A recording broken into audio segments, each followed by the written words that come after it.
let's talk about a new segment on the Gumbocast. Are you ready for this, Chico? No, but lay it on me. We like to call it equivalent exchange.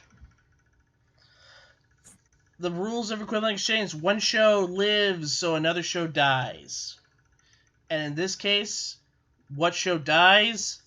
The CNBC revival of Deal or No Deal. And this is NBC making a huge mistake. Yeah, This should not have been on CNBC.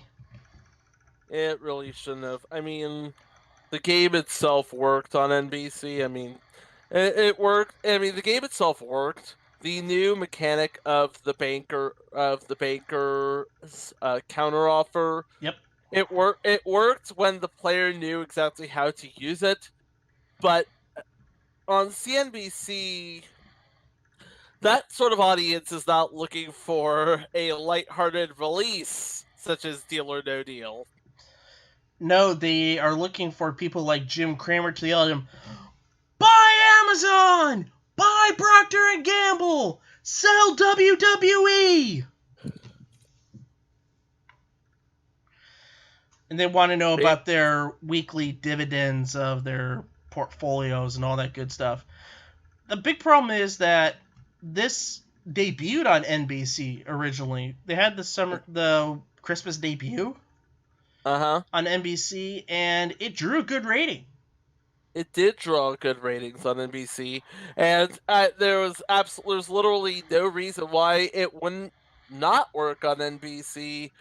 But NBC Universal, I guess they had this sort of thing that they're going to put it on CNBC, try to help them out. So here we have the CNBC Deal or No Deal, which worked in theory, but not in practice.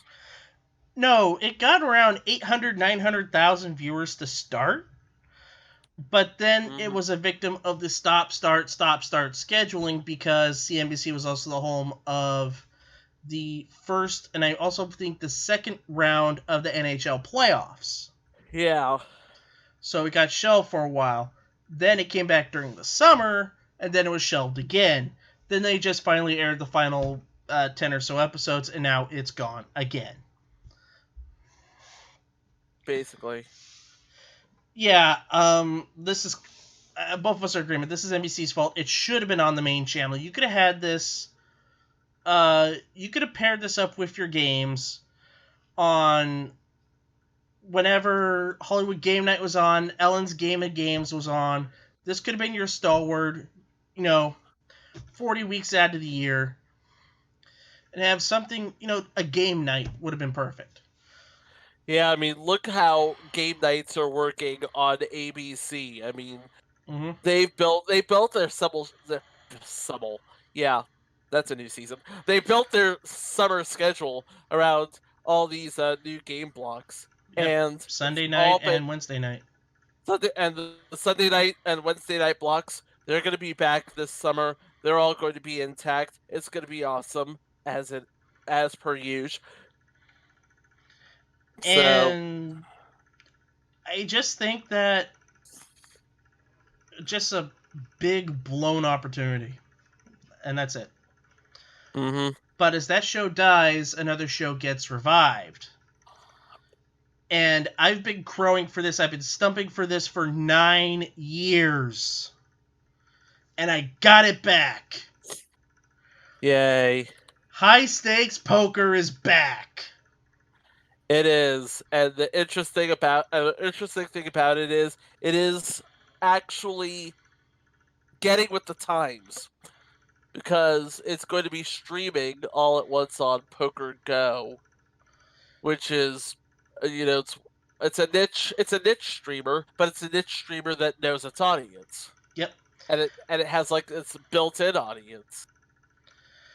And the thing about it is they did some testing for shows that people want to see. Daniel Negreanu, who is one of the big people behind PokerGo, simply asked, what do you want to see more of? Long form shows, just like one big session, or sessions that are chopped up and you see the best hands or the best moments.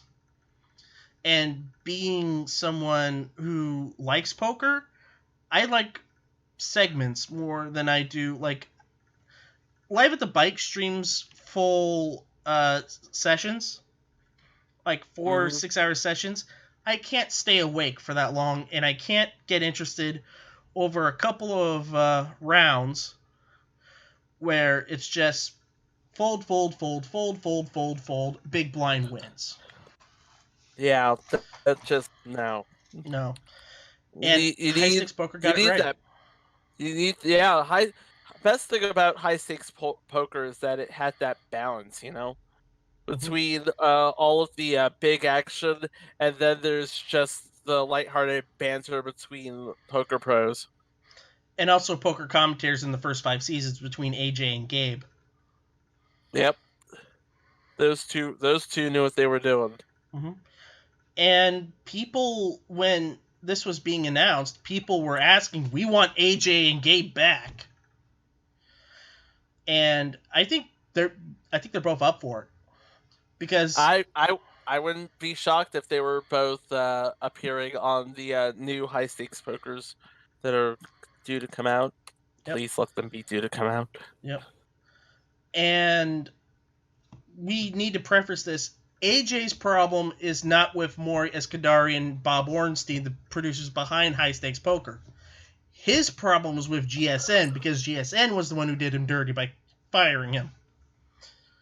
Basically, Yep. they wanted more ratings, and they thought, hey, let's get Kara Scott. She's people look at her. Yeah, people didn't look at her as much. No, because the problem was they also changed up the format a bit. Yeah, Like, they tried to take a couple of cues from the PokerStars.net big game, if you remember that. I do remember that. And I love PokerStars.net big game because it had a good hook to it. But unfortunately, the government decided to say nope to online poker play in the U.S., and it killed off the U.S. poker tour. No, the North American poker tour. Yeah, And we also remember the I want to say it was the Black Friday stories. yep, it I may was be Black wrong on Friday. that. But thankfully, it's back. And I look forward to watching it. I might spend the $10 or so to get PokerGo. It'd be more than I would pay for WWE Network right now. Yeah.